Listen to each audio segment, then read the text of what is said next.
Happy New Year, Marvelites! Welcome back to Marvel Movie News. On today's packed show, we're going to be talking about the Runaways Season 2.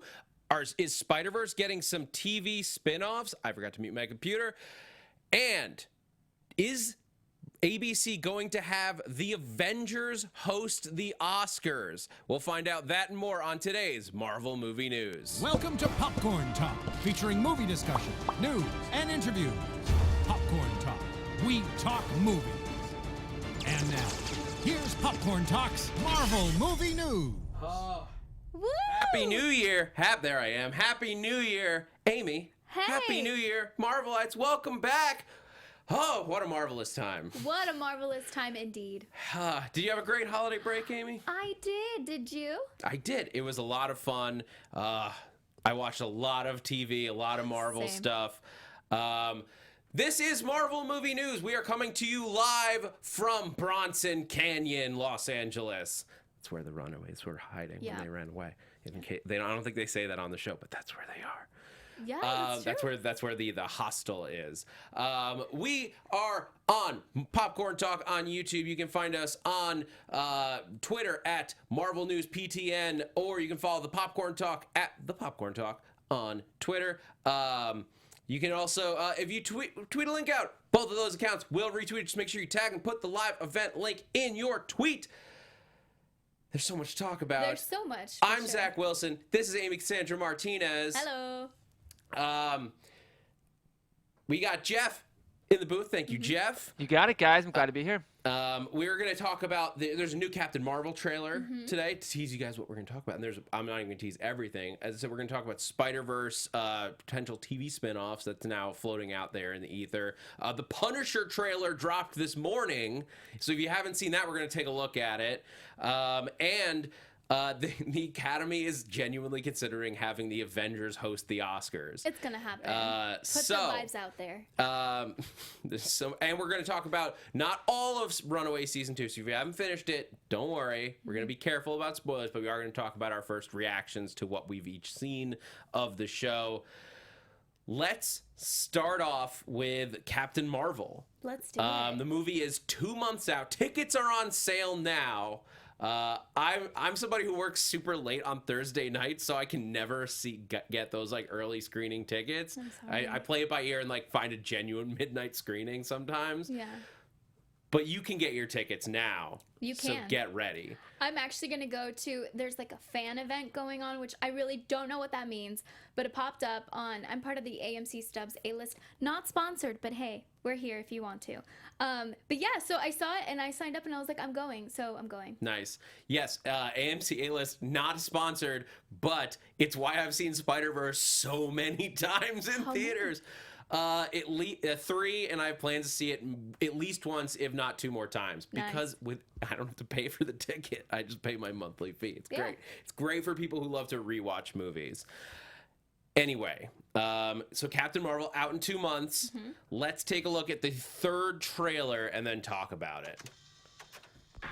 This one's faster. It's only 1.5 minutes, which is great. A good look for you. Did you have a rough day, Agent Fury? Yeah, I've never seen this, so my mouth will be clarification on dropped the whole time. Remember we talked about how they needed that sort of pop music, like fast thing? That's exactly what they're doing here. They're giving us exactly what we talked about. And they're giving us Grandma again. I love this. Prove you're not a Skrull.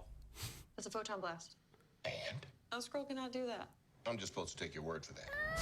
I love the eyebrow sass that Carol's giving to Nick Fury in that moment. Oh my gosh. United. You have to let go of the past. But Jude Law, the rumors and back and forth continue about whether he is Marvel or not. And you guys can look those up. I won't tell you what the current state of those rumors are. I'm at a point where I don't want to know anything else anymore. And this trailer is mostly footage that we've seen. Yeah. There's a couple of extra things, like enough that it's like, okay, I'm seeing more. Yeah, oh, I love that so much. It's one of my favorite things. Look at that. Look at it. Epic. What is this? the Shield logo. Does announcing your identity on clothing help with the covert part of your job? Said the space soldier who was wearing a rubber suit. I love that because it's totally true. Shield has way too much branded clothing. I love it. I want a whole Shield costume / outfit. I have a Shield like cardigan for some reason. Nice. I'll have to wear it one of these weeks. Yeah. So did this trailer get you more hyped? I know we were talking through it because Yeah. we have to talk over it. Yeah, I would say. Yeah, I think there's going to be a lot more sass that we haven't seen in previous trailers, so we were able to get that this time around. And yeah, just to see the interaction between her and Nick Fury is going to be really exciting. It was nice seeing like a little more of the emotion, like the human emotion from Carol, because we've seen a lot of her as like her, I guess what I could say, like her mind wiped Kree form, where she doesn't know who she is. Yeah. And she's very stoic in that. But this, we're like, okay, so now I see the human side of this character, not just the like presentable version. Like Carol's gonna be fun. She's gonna be a cool, like fun person. That gets me more excited. Yeah, and I think that's way more approachable for people that don't know anything about her to be excited about this movie. To be like, oh, okay, so she is gonna figure out like who she is, hopefully at some point, but she's gonna be fun along the way, even when she doesn't know who she is. Yeah, I liked the photon blast thing. She's like, a Kree cannot do that. Yeah. And Nick Fury's just like, how am I supposed to know that? What's really cool is like, this is apparently Nick Fury, like when he's just starting out. So Yeah. it's like him. And I like the hint that we're basically seeing the origins of the Avengers Initiative. Because he's talking to Coulson, and Coulson's just like, you think you can find others? She's just the beginning. Which feels like it's like a really late in the movie scene, because that's like him going like, we got to find more of these people to form, I don't know, some kind of avenging body. Something that sounds like Avengers. But I like that it's the beginning of the 087s, and like so she's sort of one of the first like of the 087s that Nick Fury and Coulson encounter. What'll be really funny is if Coulson, from this, I'm almost thinking that Coulson might be above Nick Fury at the moment. That's an interesting thought. Which, like, is totally possible depending on where, like, because Coulson, yeah. I mean, maybe not. But either way, I love that we're going to get to see them work together again. Give me anything with Phil Coulson. I'll be happy. I mean, right now that we don't have I've got Agents my little of S.H.I.E.L.D. Coulson and Lola Funko on the See? desk. Yeah, right now I need more Coulson in my life because Agents of S.H.I.E.L.D. isn't currently on. Yeah, well, we only have four or 5 months until the new season of Agents of S.H.I.E.L.D., and I'll be talking about that. So, we've got that coming. That trailer looks really cool. This actually, I think we talked about it during the last trailer. The trailers up until now have not gotten me super hyped about the movie. I was already hyped. They just didn't do anything to raise my level of excitement the way that, like, the Infinity War trailers, like, I wanted to keep watching them because it looked so crazy, like what I was seeing. This is like, okay, this is sort of, I don't know what the plot is, but this is sort of what I was expecting to see. Yeah. This trailer is like, okay, here's the emotion and the feeling that like pop song actually helps. Like, it's a little more than just like a score. So it gets me sort of more amped for the movie. This This rather this than the trailer first one. is more, to me, more effective than the one so far. Yeah. Yeah, well, I'm glad. People in the chat are excited too. Yeah, Jay Snowden says, I'm excited for young Coulson. I hope we get young May. I would scream in the theater if we got to see a young May. That's what I've yelled about, because it'd be so easy. You technically, it's so far in the past, you could use Ming-Na Wen, but you wouldn't have to. You could just get any person. I mean, do it though. If you're gonna do it, do it. But like, yeah, or even just like a reference, like I'll call my partner May and then go from there. Like, that's all I need. No, Marvel. No, I want to see her. I want to see her, but I'm just saying you could get away with it. I'm hoping that just because Clark Gregg is there, he pushed for something like that, even as Marvel Studios and Marvel TV still hate each other. More and more, I'm hoping that Clark Gregg was. Can I call her up and just, you know? But we'll have to wait and see. 2 months, guys. 2 months, and we get Captain Marvel. What a beautiful year. So excited. Yes, very exciting. This actually didn't have it on the rundown, but this reminded me. They did say about the Avengers Endgame trailers and everything that we've seen and everything that we will see is going to be from the first 15 minutes of the movie. They're not going to put anything further than 15 minutes into promotional material. So if you're like, oh no, I can't watch the Avengers Endgame trailers, you apparently don't have to worry about it because it's just going to be right at the top, which is fantastic. And I actually love that they're telling us because that makes me feel more comfortable looking at promotional materials. Yeah. There were other leaks that came out this week that I'm not going to talk about because they're toy leaks, which we generally are going to keep to the thing. But like just costumes and stuff that like hint at things and like Samuel L. Jackson, I tell you this so that you can look it up if you want to. Samuel L. Jackson might have slipped in an interview and let out some spoilers for both Captain Marvel and Avengers Endgame. I have not heard of this. Yeah, so I'm not going to look it up, I'm not going to tell you what it is, but he made some comments in an interview Yeah. that would theoretically spoil stuff that we've talked about. It's like theories. It might confirm some theories that we've had. There are also some IMDb listings of... this is a separate thing, but there are some IMDb listings of like era-specific people, like 70s car girl. And it's like, what does that mean, IMDb? And they also listed a bunch of actors that the Ancient One is currently listed on IMDb for Endgame. But it's IMDb, which is wholly unreliable because people from the studio do not necessarily actively update that, and it is somewhat user generated. Right. But you can look at that. You can see that list if you want. Yeah. It's probably just, to me, it's flashbacks. It's setup. It's like, oh, what happened? If you've seen that rumor, if they use footage from Doctor Strange where you see the Ancient One, they technically have to credit her. Yeah. So that's what I think that is. I think it's going to be other characters flashing back to what they've been through, as you would in a culmination of 10 years of movie making. I mean, but that just means really the possibilities are endless. I think we're all trying to, it's that one meme or GIF, it's that GIF of the woman with like the whole, like screen in front of her of all these numbers and things. And I think every single time we get a little something, we're just trying to figure out exactly what that means. But it's nice to know that they've got our backs. Yeah. That means, everything that we've seen is only the first 15 minutes. You don't have to worry about the footage. We're good. At the very least. Thank you. All right, some Sony news real quick. Morbius is apparently already set to wrap filming this year in May. It'll be done by May. Wow. I can't even believe this movie is happening, let alone that it's done. I know. Or it's not even done. It's 5 months out. But so fast. Jared Leto made some comments that it may or may not be connected to Venom. They're not really concerned about it, so it'll probably be more standalone. At this point, you're just making a vampire movie, though. Like, I don't know. Are you not happy about a vampire movie then? Is that what you're saying? I just don't know what Morbius. I don't know what Morbius has to do with. Like, to me, the Morbius take on vampires is not so unique that you need to do a whole movie for him without Spider-Man. Like, him as a villain for Spider-Man, I could be interested in that. That might be a cool thing to do. But as his own character, I don't see it. Time will tell. People liked Venom. It made so much money. It made over $800 million at the box office, so much so that the sequel is officially moving ahead, and it now has a writer. Yeah. Kelly Marcel, who we have a picture of.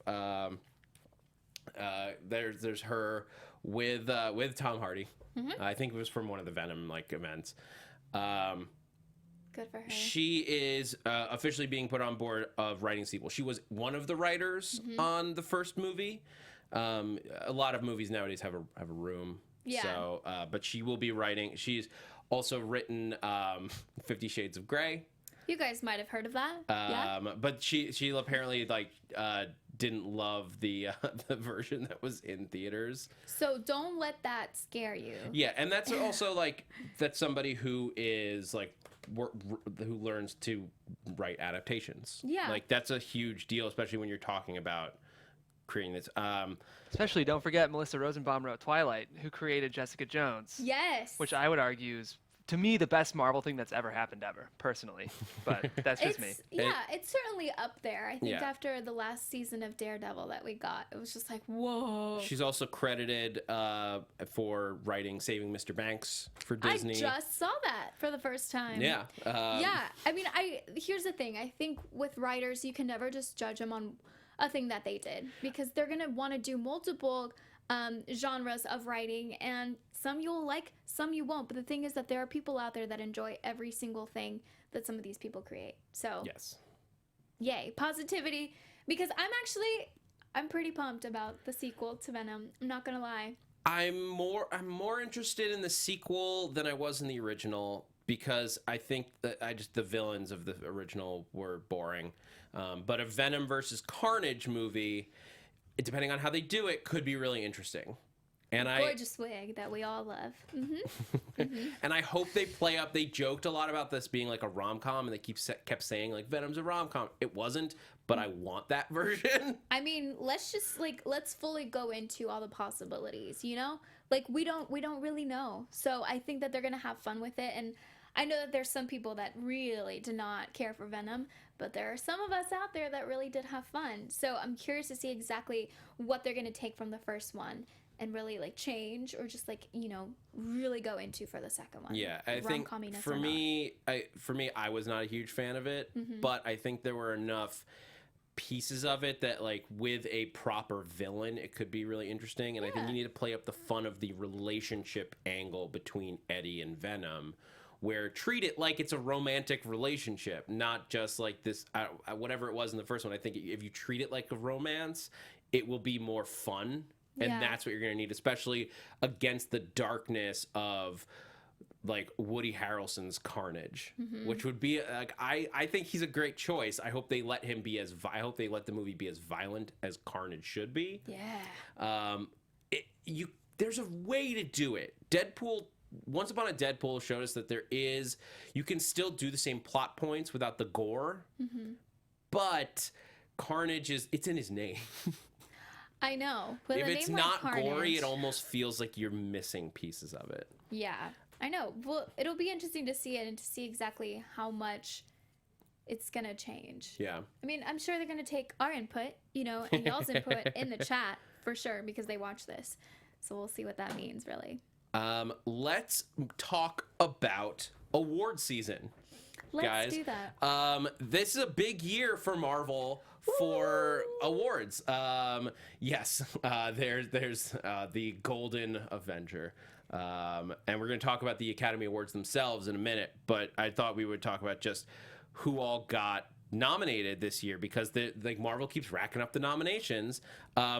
Spider-Verse won a Golden Globe for Best Animated Feature. Isn't that so cool? Disney usually has those on lock, either through Pixar or their own animated things. But Sony and Marvel came in, and Spider-Verse, we don't have time to go into a deeper review today, because there's so much to cover. But that movie is it's so good. There was never a question whether it earned that win. I really liked Ralph Breaks the Internet. Oh yeah, and I just saw that one too. Really nice. Yeah, it was fun. But what? I mean, don't feel like you have to say it just because it's a Marvel show. No, and honestly, I'm not biased at all, because I love Ralph and that whole. I mean, I guess now it's a baby franchise. But the amount of skill that it took to create how different Spider-Verse was, that should be recognized. Yeah. And it was. Whether you're a Marvel fan, a DC fan, you don't like comic books at all, this was completely different than anything we've ever seen, and that deserved a Golden Globe. Yeah. For sure. Yeah. I'm just so happy for them. Yeah. So we have that. Black Panther is with Spider-Verse. How excited how much I've loved that movie. Yeah. I don't know how I can get my shoes up onto the desk. Do it. But let's see. I got. Hey. I'm rocking the official Spider-Verse Jordans. I got over the break. Nice. They were not cheap to find, especially in my giant shoe size. But But I very much enjoyed walking around in Miles's shoes. I feel like we need to do like a whole, like swipe up for the link to get these, but not sponsored. But like, if people want to get them, will you share a link on your Twitter? Or something? It's all second market now. They sold out like that. It's the shoe collect. It's the sneakerheads. Yeah. I had to go on eBay to get them. Hey, but whatever you got to do, yeah. man. But I every step I take, I think about Spider-Verse now. Every step. People in the chat are really liking your shoes. Yeah, they're very comfortable, but also I remember how much I spent on them, which I'm not going to share. Well, it's an investment, for your future. Yes. And for the universe that is Marvel. No, but that's how much that movie. I literally bought them because that movie helped put me in such a good mood that thinking about it actually and listening to the soundtrack, which I did a lot on. I went on a road trip and I listened to that soundtrack probably 5 times while I was on this trip, and everything that reminds me of that movie is oh yeah. The world's not all terrible. I mean, the world is terrible, but it's there's a not little all. glimmer of hope because we can all wear the mask or the shoes in this case. Aw, guys. that really, true. Yeah. Back to award season. Some other nominations that we got. Black Panther did not win anything at the Golden Globes. Yeah. But it was nominated for a Writers Guild Award for script, for adapted screenplay. It was nominated for Producers Guild Award for Best Feature. The Academy Award nominations aren't out yet, but everything suggests that Black Panther probably will get a Best Picture nomination. Whether it gets any of the other categories that it's hoping for, we'll see. Probably Kendrick Lamar, All the Stars. Yeah. You think that one? It didn't. A Star Is Born easily took the Golden Globe, but do you think it has a chance to win Best Song for the Oscars? I don't know, but it should be nominated. Yeah, I'm sure For it will sure. be. All the Stars was a huge hit, and there's no question that it will be nominated. Yeah. Just whether it stands a chance to win. I don't know, but there are a lot of surprises. I was surprised that Bohemian Rhapsody won. A lot of people Best are, Picture, and I so- think that I think a Black Panther winning Best Picture is a stretch. I think that there was enough reaction to Bohemian Rhapsody winning that it may actually hurt its chances for the Oscars, because people are gonna. I think there's gonna be a sense of oh well, I didn't want that to win. I'm gonna make sure it doesn't for this one. So we'll see what happens there. But the big story when it comes to the Oscars is. This comes to us courtesy of The Hollywood Reporter. They are saying that because of there's all this, if you haven't heard, Kevin Hart was scheduled to host the Oscars, and then there was another basically flare up of social media. He made some comments about LGBTQ people. I don't even know what it was that he said, but he claimed he apologized. The Academy said he didn't, and then he quit over it.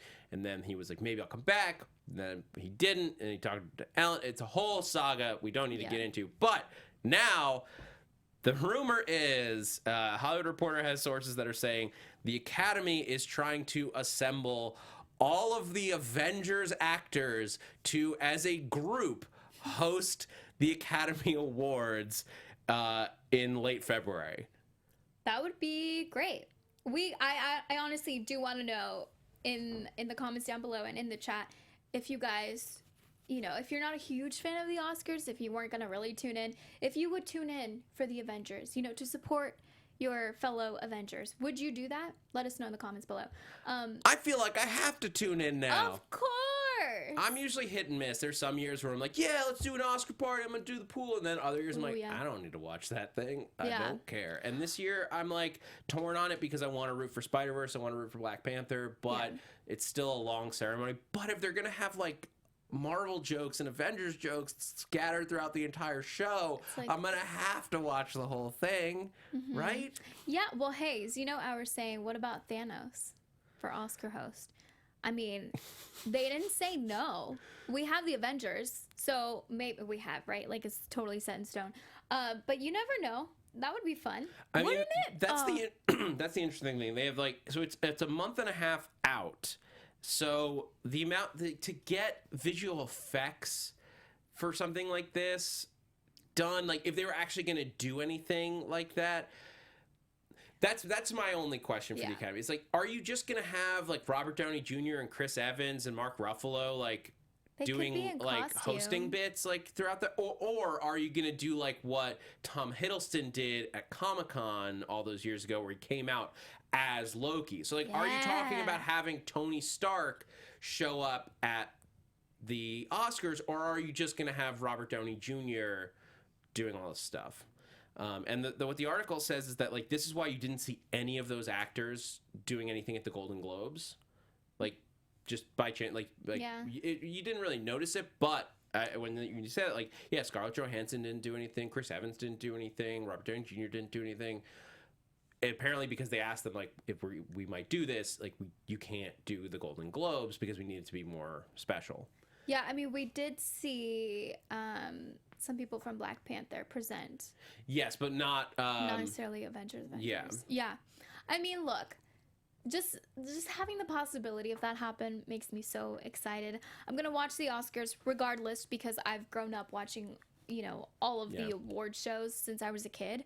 But it'd be so freaking cool. Can you imagine? Like, just think about it and just let yourself live in that moment for a little. Whether it happens or doesn't, just the idea makes me happy. I also think from a producing perspective, it would be really smart for them because like the spirit of Marvel, like that whole universe and the attitudes around Marvel are kind of the opposite of the overly politicized, fearful climate that Hollywood's going for right now. And there's a huge mainstream crossover. So I can see why this would be a logical producing choice. It's also being broadcast on ABC, which is owned by Disney, which owns Marvel. It's all one thing now, guys. But, I mean, it's not the worst idea. Like, it could be cool. I'm curious as to what they're going to do. My whole thing for years has been let the Muppets host the Oscars. I've been hearing that. I mean, I would prefer the Avengers. Way more. I mean, like, obviously, I'm here talking about Marvel every week. I love the Avengers, but the Muppets, because the Muppets are hosts. That's the difference, is Captain America is not a host. But we don't know. Maybe he hasn't tapped into that skill that he has. We don't know. He was a stage performer back in the 40s. So there are possibilities there. But that's the difference to me, is the Muppets like are genuine entertainers. Like, I don't know what the Avengers. That's what I'm curious about. Is like, are they going to do battle shtick, like are there bits where they're fighting people in the audience, or is it going to be like, is T'Challa gonna get up there and give like a speech about like bringing our nations together? I don't know what this looks like. How cool would that be? But it'll be interesting. It's better than just a generic like, hey, we're just gonna have celebrities like make pre-written jokes for thing. So we'll see what it looks like. But yeah, tell us in the comments and on Twitter what you guys, if this makes you more likely to watch or not. Yeah. All right, so I don't know if we have the cue today, but it is time to get into Marvel TV time. Oh yeah, there it is. Marvel movie news. Target. Talking TV. Oh, that's great. And this one, so these stories, as we were talking about a little bit before the show, the line between not TV time and TV time is getting blurrier and blurrier every week. Yeah. Because this is somewhat movie topic, because we're talking about Into the Spider-Verse. But this week, there were rumors now that Sony might be considering a Spider-Verse TV spinoff. It came from comments from Sony CEO Kenichiro Yoshida, who was talking, because there's consumer electronics and Sony's talking about everything, but they're talking about taking all of their properties and spinning them off and doing more things with them, and TV has become such a viable landscape. So now Spider-Verse was listed as a property that could spin off into TV. What do you think? Like, do you think there's room there? I think there is room. And I can only imagine, there were plenty of new Marvel fans that came out of the theaters after watching Spider-Man. Katy Perry loved Spider-Verse. I don't know if you saw that. I did not see that. Katy Perry said, like, I'm not a huge, like, Spider-Man fan, but she apparently loved Into the Spider-Verse. See, that's what it's all about. So if we can grab all of those, new fans and bring them to the TV world, how cool would that be? Because it's like, it was fun to go see it, and you know, you've seen it now like 55 times. Just kidding. But I imagine like having it so accessible that people can have that, and also Yeah. not to mention it's so freaking positive, and it makes you feel good when you leave, you know, watching something like that. So if we can have something that creates that much positivity on our screens that's super accessible, Yeah. then how great would that be? For me, the question is how, like, what parts of that are repeatable? Yeah. Well, the money, I mean, the animation style and everything, but like there are ways that they figure that out. I mean, you get like the How to Train Your Dragon TV show, the Madagascar TV shows. Like they can take those animation styles and find ways to simplify them. So that like that's all interesting and scalable and possible, but the positivity and all that, that's because that story was so well written. But you're not going to get that amazing writing team to write every episode of whatever these shows are. Who says? Who says? I mean, if you can get talented writers that know how to write well and, you know, come up with original storylines, but also like do callbacks to the comics, then why not? It doesn't need to be exactly this group of people as long as they appreciate canon. Yeah, it'll be interesting. The question is, because they're not just going to take these characters and all of them and Right. do a show with them, but the idea would probably be, to me, the most likely candidate is Spider-Ham, is to do a Spider-Ham show or You think so? miniseries or even shorts. It's the simplest to just make into a show because it's so silly and the animation style is so cartoony that it would be cheaper. But like, it's very kid friendly, so you could put it almost anywhere, and True. it's so unique. Like to take him and put him in his own world is just like you can easily tell those like silly Looney Tunes stories with a Spider-Man character. Yeah, but like I think part of the appeal of Spider-Man Into the Spider-Verse is just how complex it is. Yeah. So like if we just pick Spider-Ham, no offense, dude, but like that's just one little tiny bit, and if we're like simplifying it, then it's just like, oh, something you could put like, no, like it still needs to be good, because if we're bringing that spinoff, then let's keep the quality, keep the writing really good, you know? Yeah, I guess the question. Well, so we've got the sequels coming. Like, so we know where like Miles is tied up. So you're not going to get Miles because his story is going to be continued on big screen. Gwen and if the rumors are true, Silk and Jessica Drew Spider-Woman are tied up in the Women sequel that's going to the big screen. So theoretically, you could go into Spider Noir or Penny Parker, the Spider. Penny Parker would be great. Character, Yeah. like anime style. That could be really interesting. Or maybe this is Yeah. just a series of 44-minute like mini movies Yeah. with some of these characters. There's also a billion different Spider-Man spin-off characters that you could do. Like I would love to see Spider UK for one, like the British Spider-Man, That who's would be like cool. very much like in charge, like he's very Yeah. like take charge version of Peter Parker, who's also just British, and he wears like a Union Jack version of the spider suit. That's so cool. Which is really funny. So there's obviously tons of possibilities.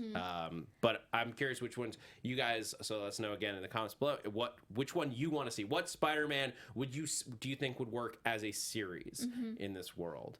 Thunder God Cairo 770 says, I'd love to see more about Penny Parker. So Yeah, could be really cool. There's definitely a lot of stuff to play with there. it's like a whole web, you know, just connects.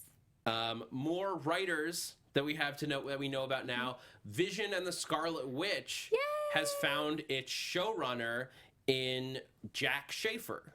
Jack Schaefer is one of the writers on Captain Marvel, coming out in 2 months. She's also listed as the writer currently for the Black Widow movie. So she's very busy. You go, girl. So apparently Marvel likes what they're getting from her, because she's not just going to be writing some episodes. She's the showrunner. She's in charge of this miniseries or whatever it's going to be, Vision and the Scarlet Witch. As far as her, like what she's done in the past, not a lot that you would have necessarily seen. Her on her IMDb credits, she has Olaf's Frozen Adventure short. She wrote that. She wrote a sci-fi. Her sort of breakout thing was a movie. A sci-fi comedy she wrote called Timer. That was back in 2009, so 10 years ago. I get the sense that she's probably ghost written a lot of content that we've seen. Yeah. That's that. Ghost written. Huh. That was good. Nice. I didn't even intend to do that, but I'll take ownership of it. Well, a lot of times, so if you haven't heard from her, I wouldn't be concerned. Yeah. Because she's like a lot of these movies have rooms nowadays, and she's probably been a writer in a room for a lot of movies that we just didn't know that she was involved in. Yeah. But the fact that they trusted her on as one of the writers on Captain Marvel, the fact they're trusting her with Black Widow.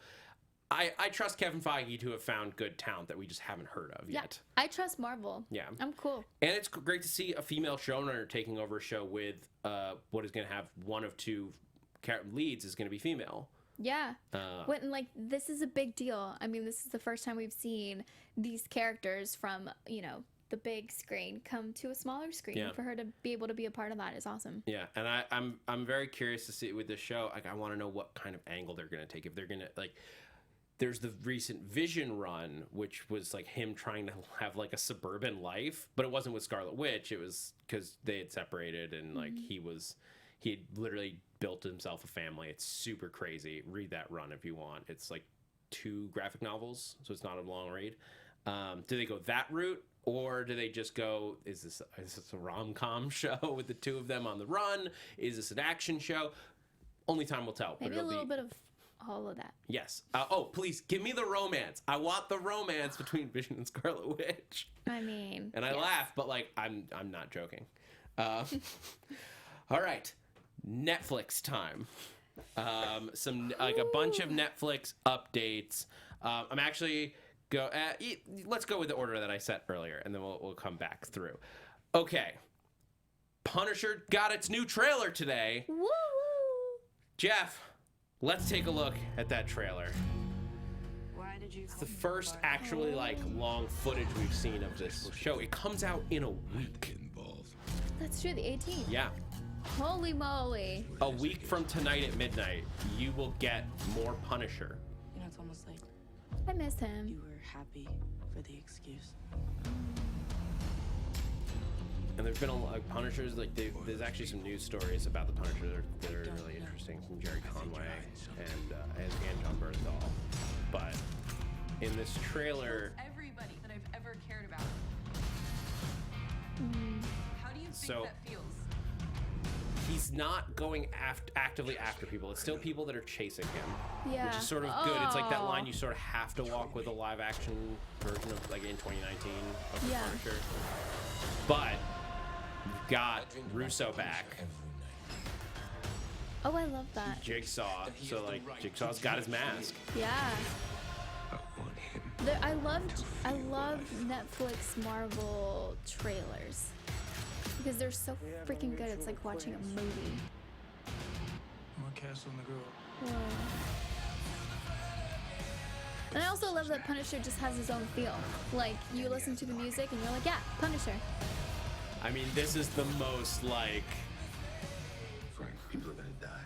this music with the Punisher. It's just like, yeah, I know exactly the guys that are into this in a big way. And I don't say that judging. It's just so on the nose. And I know, like, our fellow friend from Marvel TV Weekly, Zia, loves the Punisher. So, it's not just for men, ladies. Some serious issues. Yeah, I love it. But this also kind of makes me sad because this and then the next season of Jessica Jones are the only ones that we have. For now, but we're going to talk about like what the potential future stuff is. I'll need some money.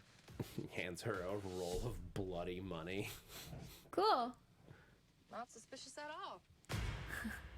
So this is the first look that we've had.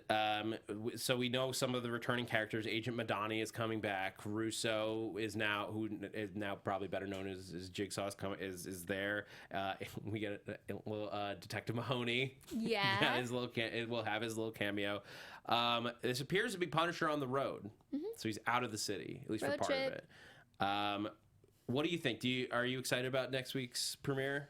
I am. I mean, Punisher's not my favorite out of all of them, which isn't saying too much because they're all amazing. So I guess in, the order of my favorites, he would be kind of in the middle of like all Marvel TV things.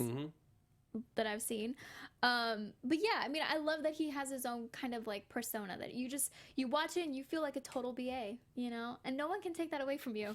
So I listen to it and I get myself into the space of like, you're just fighting.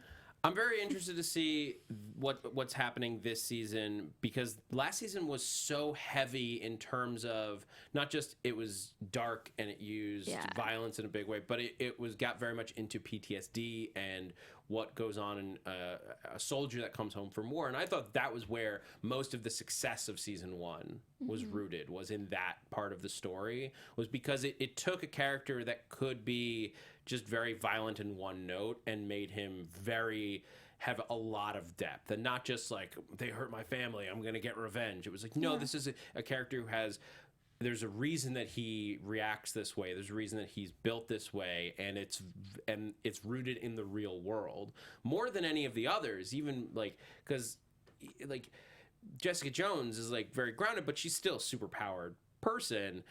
The Punisher, especially season 1, if you took the skull away from his like costume, could just be a show about a soldier. And so this looks a lot more comic book heavy, because you have Jigsaw with the masks and everything. It's not that it's gonna be super powered, but you're gonna have that more comic book feel to it, in that like, he's got like masks that feel like they could be real, like they're not like rubber masks, but they're not cheesy. They are dated rob a place in them, so that'll be interesting to see. Does that make you like more excited, or just like it doesn't, not one way or the other. Punisher for me I thought it was a great show. Quality wise, it was wonderful. It's not my kind of show, and that's the like, here's the thing, before anyone jumps down my throat, like, so like my excitement for season 2 is I'll watch it. I'm gonna watch it right away and all that, because I want to talk to you guys about it. But it's just not the kind of show that I dive right into usually. It's just not. I tend to go for stuff that has more comical, not comic, but like funnier like angles to it, more like it balances the light and the dark. And Punisher was very heavy on the dark. But the fact that show exists for people is part of why I love Marvel in the state that it is in right now, is that the people that want that can get it. And even though it's not my favorite thing, that's why it's comic books, because you don't have to read every comic book. You read the ones that you love. Exactly. And we're going to watch it and talk about it regardless. But I think that this looks like it can pick up Frank's story in a big way. Are you disappointed that Karen Page will not be there for Frank Castle this year? Nah. I know I saw at least one person in the chat go like, yeah, I mean, it's heartbreaking. I know some people in the chat were saying, I think we even had someone that they were saying that they weren't going to watch it because they know that it was going to be canceled. And that's, I think, something that, unfortunately, I think it's just in our minds. Like, we know that these will come to an end maybe sooner than we'd like them to. And by them, I mean The Punisher and Jessica Jones. And especially with everything going on with Daredevil, But I feel like we should just absorb the content for what it is. Do not think about like, oh, this could be it. No, like, just take it in. I mean, we do this all the time. Yeah. We watch stuff not knowing if there's going to be like 10 sequels or whatever, a whole franchise. So let's just watch it. And the Punisher had the ability to adjust the writers, knowing that they're probably going to get canceled. So hopefully they were able to tailor that ending of the season to a place where it's still possibly open, but will have enough of a close that like you won't feel unsatisfied. Like fans of Luke Cage and Iron Fist are reasonably frustrated because those ended on such huge open stories, but Daredevil, they didn't know, but it still managed to close more or less on a bookend. Punisher, I think, and Jessica Jones, knowing that they will most likely be canceled, can have that opportunity to round out. So I don't think you have to worry about that. But speaking of Daredevil, there is a petition going around on the web to save Daredevil, move to a new network, whatever it takes. And normally we wouldn't even bother to talk about this because these petitions are... The networks notice them, but they aren't necessarily always effective, except when they get to 150,000 signatures in just like a week. That's crazy. I mean, okay, I'm being super positive here. Do we think that hopefully maybe this will somehow affect things in the future? I mean, things have already been done. Things have already been said. Is there a shot? It can only help because 150,000 is no joke. Like, because for every person that signed this, there are probably one or two others who would watch or did watch that didn't bother to sign a change.org petition. Yeah, and I mean, you can still sign. Yeah.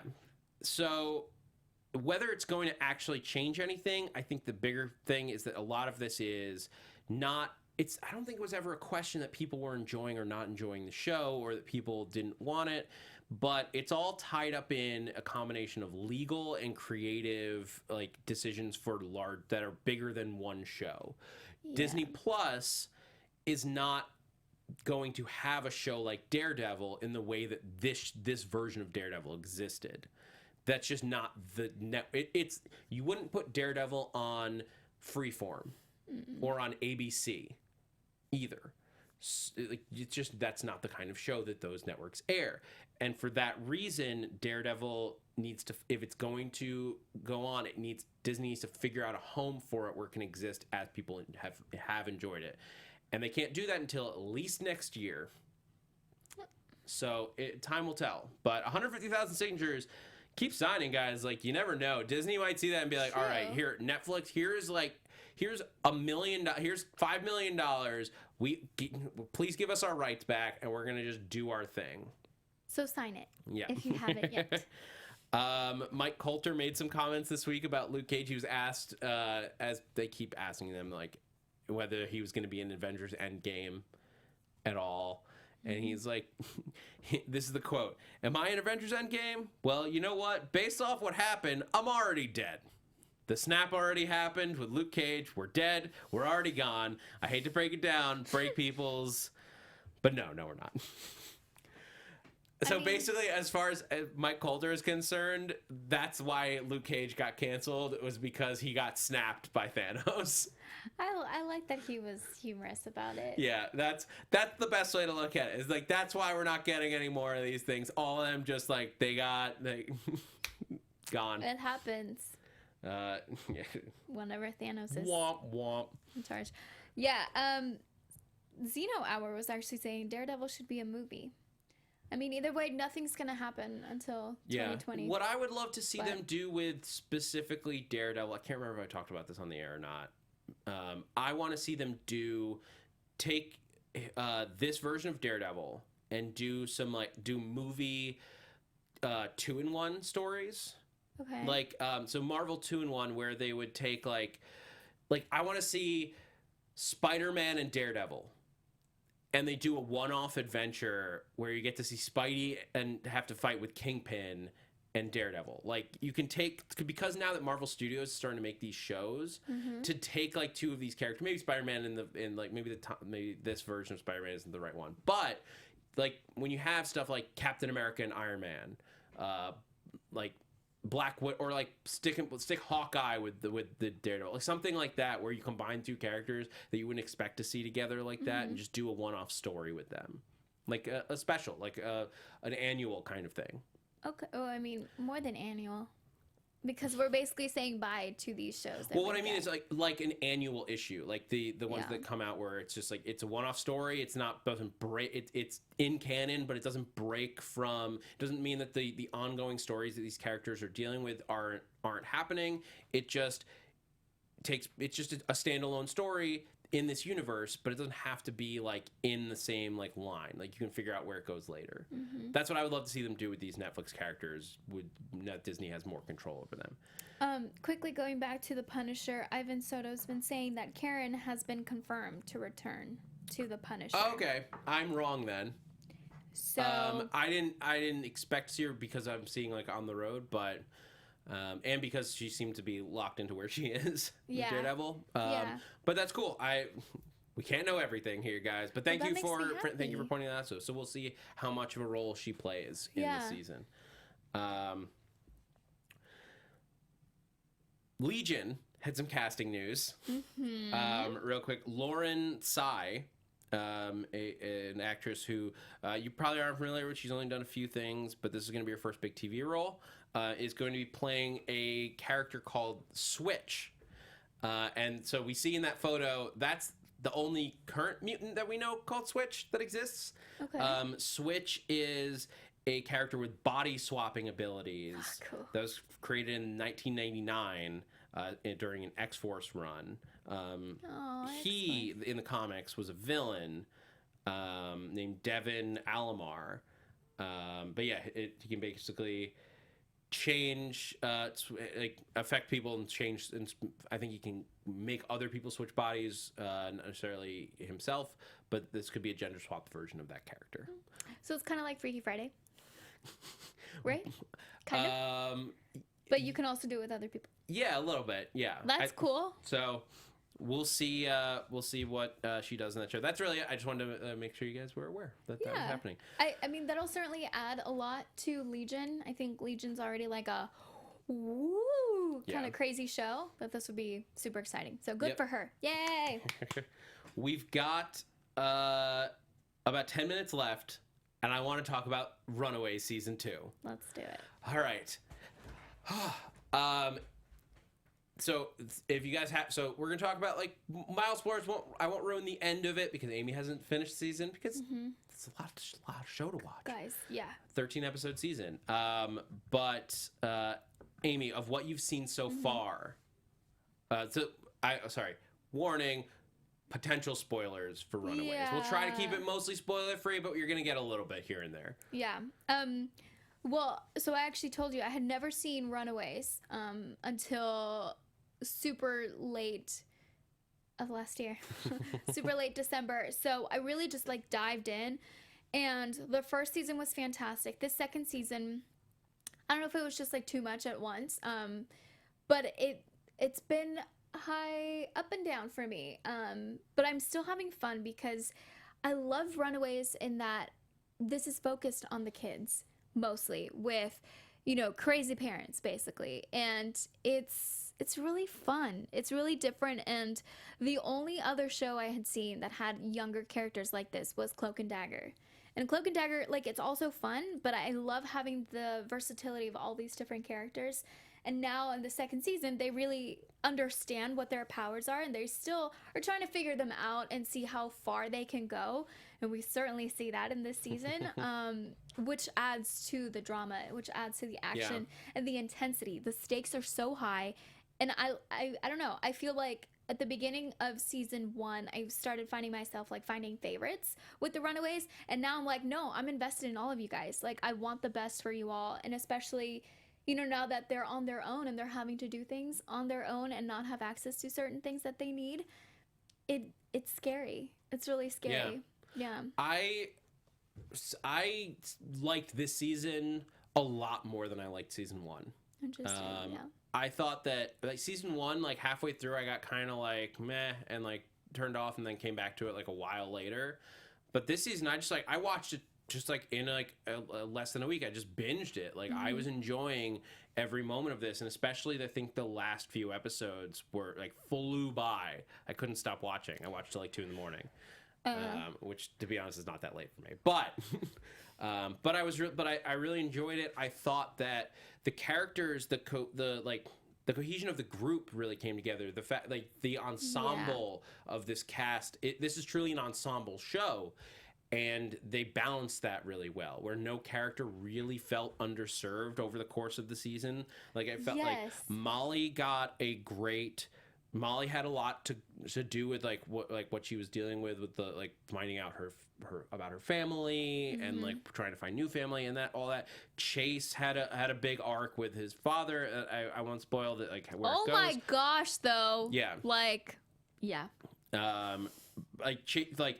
Chase and Gert like together as like a couple was very like surprising that how much they invested in that. And like I would question how quickly some of the couplings happened, but it's also they're teenagers, so I totally buy it. I mean, for some of them, like with Chase and Gert, I was like, let's faster, and then stuff happened, and I was like, whoa, okay, all right, we're here. But you had Nico and Carolina getting together, and they're just like when those two couples were like immediately bunking together, I was like, oh, that's not gonna end well. Oh my gosh, I know. Because she's like, you're moving in already. That's too fast, guys. I know. We got more time with Old Lace, which was really cool. I thought the combination of practical effects with visual effects for Old Lace worked really well. Where I really believe there's a dinosaur running around. I mean, there is, but okay. And Alex, like he had a huge arc in what he's dealing with, and like where he falls and falters.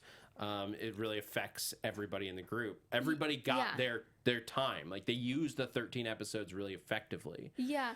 Well, and also like seeing what happens when one or two of them kind of go away from the group and like do certain things, and how that ends up affecting all of them.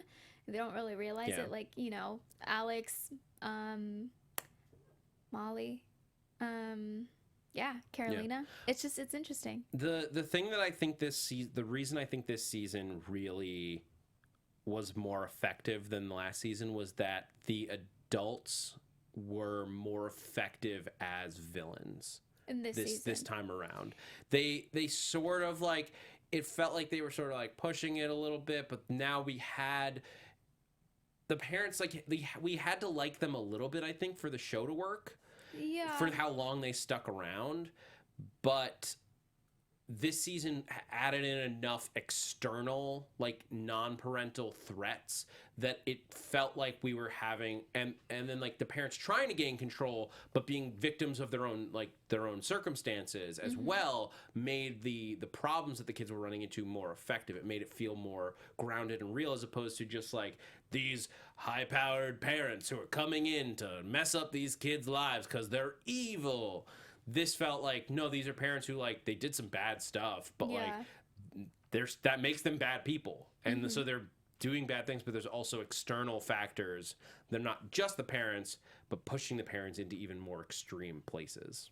Yeah, I mean, I think they did a really good job in the first season of setting up everyone. There are so many characters that you could easily get lost.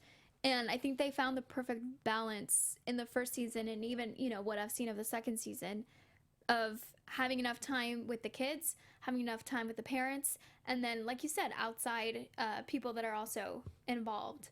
I think they were doing a really good job, that if this wasn't in the right hands, it could just be too much. Yeah. Yeah. Some Easter eggs for you guys, like, because I know everybody is going to Easter eggs. There's not a ton. There's a few things like I haven't read a ton of Runaways comics, but like obviously they have the hideaway, like the hostel is what it's called, and it's in the same place in Bronson Canyon that the Runaways stay in the comics, which is like great. It's like very LA. I actually thought that the way that they tackled Los Angeles in this season was very good. They actually managed to tackle some real life issues with like homelessness and kids on the run. What you got with what's his name? The new character. Topher, yes, who came in and like they put the sci-fi comic book lens onto addiction. Yeah. And like how that causes kids to be homeless and like hurt people that they care about, and that was effective. Like kids having to go into soup lines but being afraid to go into soup lines because of paranoia or like worry that they might get caught and sent back. All very real to the world, not just superpowered kids. Yeah, and just, I mean, like you say, that they really focused on LA, and just, I mean, I think that with other Marvel shows, like heck, okay, Cloak and Dagger, like I said, that's the only other one that you have younger characters. I think that sometimes it's only, I mean, we've only seen one season, but it doesn't go that deep. And I think that even the first season, you already are going so deep that you're like, you know that they have really hard lives. So I love that it gets so deep, but there's also like funny moments that you're like, hey, this is cool. Like, we're just running away and we have crazy parents. It's fine. Yeah. Some other Easter eggs. They did drop the quick Wakanda reference. That was hard to miss. Alex just like throws the country, like he could have said anywhere. It's just like, when was that? I don't remember exactly what episode. He's like Yeah. yelling something. But the bigger one that I want to touch on, and I think this might be a little bit past you, Amy, so I'm sorry. Okay. But there's one moment where Nico is using the staff and she banishes some people and they go away, and her eyes, they use the exact same effect that Caecilius's eyes take on in Doctor Strange. And Tina Minoru actually appears in one of the Doctor Strange MCU prequel comics, like the prelude things that they do. She shows up there. She has the staff in that comic, so she knows Caecilius. So my thought is, I wonder, and this is partially like a theory, is I'm thinking that her staff is powered by the dark dimension.